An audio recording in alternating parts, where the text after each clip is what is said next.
Hello friends, welcome to our channel. ইংরেজিতে নিজের পরিচয় দিতে গেলে কি একটু ভয় ভয় করে? কেমন একটা অস্বস্তি হয়, তাই না?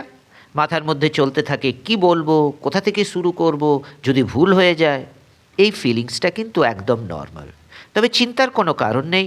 আমরা এই সমস্যাটিকে 5টি ধাপে সমাধান করার চেষ্টা করব। এই 5টি স্টেপস ফলো করে যে কেউ কনফিডেন্সের সাথে ইংরেজিতে নিজের পরিচয় দিতে পারবে। ওকে, তাহলে শুরু করা যাক। প্রথম ধাপ হলো অভিবাদন। যে কোনো ভালো কথোপকথন বা পরিচয়ের শুরুটা কিন্তু হয় একটা সুন্দর বন্ধুত্বপূর্ণ অভিবাদন দিয়ে। এটাই তোমার ফার্স্ট ইমপ্রেশন তৈরি করে, তাই এটা খুবই গুরুত্বপূর্ণ। যেমন ধরো হ্যালো, হাই, গুড মর্নিং। এই সব ধরনের অভিবাদনগুলো কিন্তু অনেক কাজের। এগুলো কথাবার্তার জন্য একটা সুন্দর পরিবেশ তৈরি করে দেয়। অভিবাদন জানানোর পর সবথেকে জরুরি ধাপটা হলো পরিষ্কার করে নিজের নামটা বলা। আর এর জন্য একটা খুবই সহজ সূত্র আছে। শুধু বলতে হবে আই অ্যাম, আর তারপর নিজের নামটা জুড়ে দিতে হবে।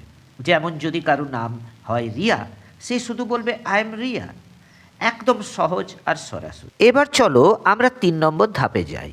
এখানে বলতে হবে তুমি কোথা থেকে এসেছো বা কোথায় থাকো। এটারও একটা খুব সহজ নিয়ম আছে। তোমাকে শুধু বলতে হবে আই এম ফ্রম, তারপর নিজের দেশের বা শহরের নাম।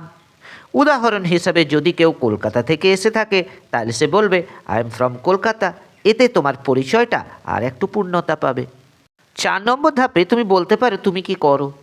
তুমি ছাত্র হও বা কোনো পেশার সাথে যুক্ত থাকো। এটা তোমার পরিচয়কে আরও সম্পূর্ণ করে তুলবে। পেশা বলার জন্য কিন্তু কয়েকটা ভিন্ন উপায় আছে। যেমন ছাত্রছাত্রীরা খুব সহজেই বলতে পারে আই এম আ স্টুডেন্ট। শিক্ষকরা বলতে পারে আই এম আ টিচার।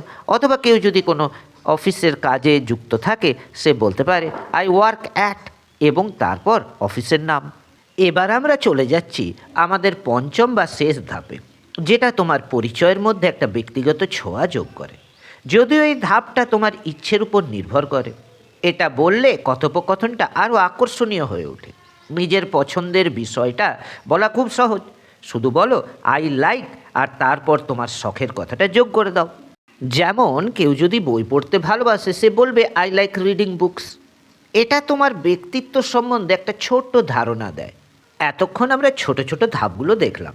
এখন দেখি এই ধাপগুলো একসাথে মেলালে পুরো পরিচয়টা কেমন দেখায়। Hello, I am Riya, I am from Kolkata, I am a student, I like reading books, thank you. শেষে একটা থ্যাংক ইউ বলে দিলে কথোপকথনটা খুব সুন্দরভাবে শেষ করা যায়। তাহলে পুরো আলোচনা থেকে মূল কথাটা এই দাঁড়ালো, ইংরেজিতে পরিচয় দেওয়ার জন্য খুব জটিল বাক্যের প্রয়োজন নেই। সহজ আর ছোট ছোট বাক্য ব্যবহার করে কথা বলাই যথেষ্ট। সবশেষে একটাই কথা মনে রাখতে হবে, প্র্যাকটিসের কোনো বিকল্প হয় না।